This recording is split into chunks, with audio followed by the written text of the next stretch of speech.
The Dow Jones Industrial Average, it continues to flirt with the 12,000.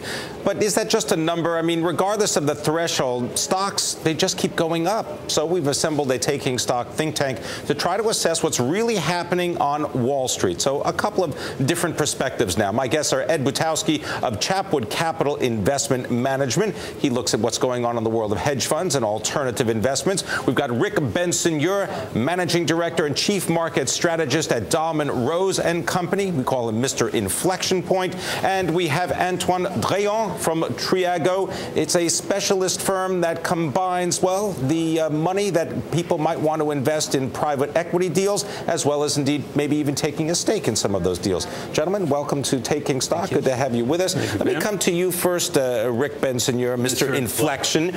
So, are we at an inflection point? Does it matter? I mean, you've been taking a look at where stocks are trading and saying sometimes, all right, wait for the pullback, but things just keep going up, and people don't like gold, they don't like the dollar, and they don't like a lot of commodities. Forget cotton, sugar, and coffee for a moment. Sure.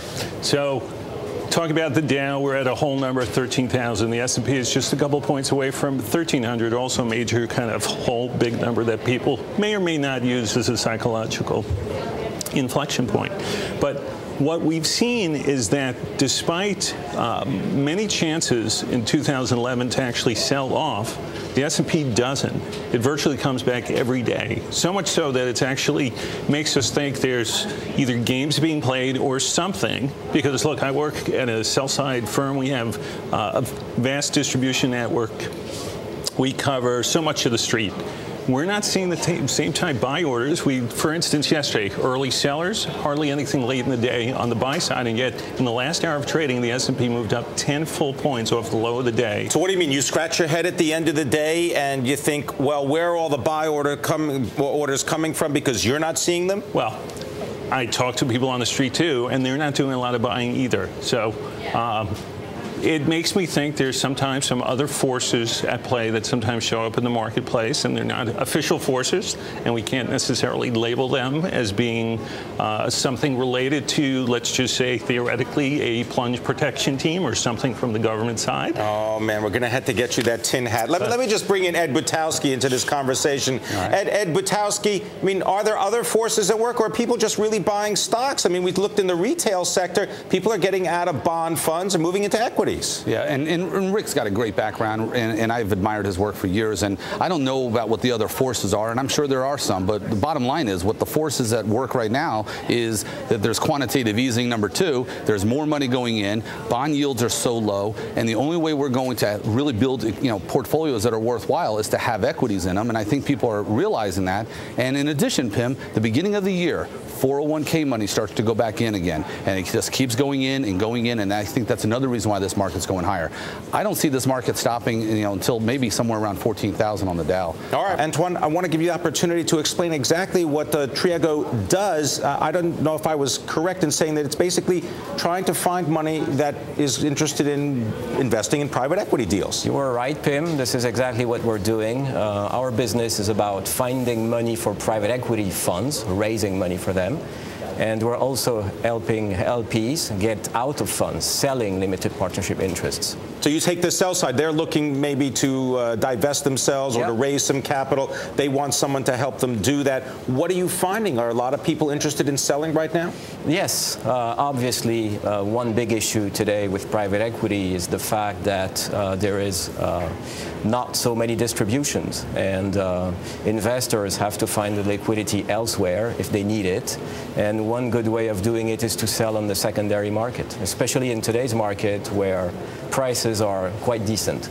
And does that mean that we're going to see fewer initial public offerings, more initial public offerings? Because we saw, for example, Nielsen, that private equity deal coming to the public? I think you will see more, at least coming from the private equity side. Most private equity funds did, as you know, many deals during the 05, 07, even 08 period. And most of this paper, they have to sell. Corporates are not big buyers today. Secondary buyouts are also not the best exit route. So the market could be a good one. But, I mean, it has to be there, right? The public has to buy. In order to make the deal happen. Sure. Sure. Rick Bensignor, the public buying, I mean, you say that there might be other forces at work. Does this mean you're extra cautious right now? Don't put new money to work in the stock market? No, we're not saying not to put new money in. What we are saying is be cautious about where you put your money in. If you have names that have been flying for months. Like a Netflix, for example. Like a Netflix, and even though they just reported the stock's up 8%, and if you were lucky enough to have preempted the earnings today and gotten long during the course of the day, you make a quick 8%, you could run tomorrow. But generally, if we're talking about investing, we don't want to go chasing after names that have had tremendous performance. We want to go after names that are just starting to show performance now, that get, let's say, even good technical breakouts from good base patterns. I don't want to buy something if 6 months ago, your stock, looking at a chart, was on the lower left-hand corner of your screen, and now it's on the upper right-hand corner. I probably don't want to chase after that one. That's so technical for us, Rick Bensignor. Let me bring in Ed Butowsky to this. I mean, you're listening to the conversation, Ed, right, and I know that you focus a lot on hedge funds, alternative investments. Are you seeing greater demand for those types of investment vehicles? I am, and I, just to, to touch on something that Rick said, the market went down when we had the liquidity crisis. A lot of what you've seen recently has just been a move making up for what we were down. All right, now we're starting to see some earnings potentially coming in, and I think these stock prices will go higher. I think we have to remember, even though the stocks have moved quite a bit, we have to look at the value of the stocks. You value stocks based on their earnings and their PE multiple and their growth rate, and that's what we have to be taking a look at, not just so much where they came from. Now, I am seeing, Pimm, a lot of flows into the alternative investments. I mean, it's very difficult these days to find investments that aren't highly correlated, meaning going up together, and therefore they go down together. So we're seeing a lot of money starting to flow into alternatives and actually into private equity. There's a high demand for that, and I think all portfolios should have some private equity into them, and certainly some hedge funds in these portfolios if you're trying to build efficient portfolios with potentially lower risk. Ed Butowsky, let me challenge you, though, on earnings. I mean, haven't all the good quarters of earnings already been had? It's going to be much more difficult in the future for companies to generate the kind of outsized earnings performance that generates higher stock moves. Well, it might be in terms of outsized performance. I mean, you've seen some huge gaps, but those were relative to how bad they were. You're still going to start seeing earnings over and over again go higher. We're in a global economy. You're going to see companies earn a lot more money, and you're going to see stock prices go higher. You got to be careful, just like Rick said, but at the same time, stock prices are going higher. Antoine, what do you see from France and from Germany, European investors? Because I know that was really the idea of trying to find money in the United States to go into private equity deals in Europe. That was your specialty. What are you seeing? Flows come into the U.S. or flows go to Europe? That was actually the case a long time ago when I started the business. I started it 18 years ago, and the idea was to bring U.S. money to private equity funds in Europe because there was basically none there for the asset class at the time. Today we're global. We have an office here, one in Dubai, one in Paris, so we're seeing the world from very different places.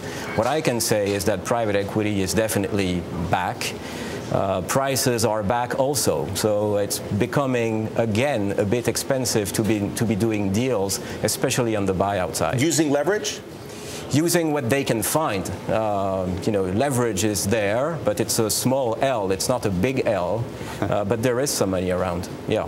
Antoine, what's the direction of flows right now? Europe to U.S. or U.S. to Europe?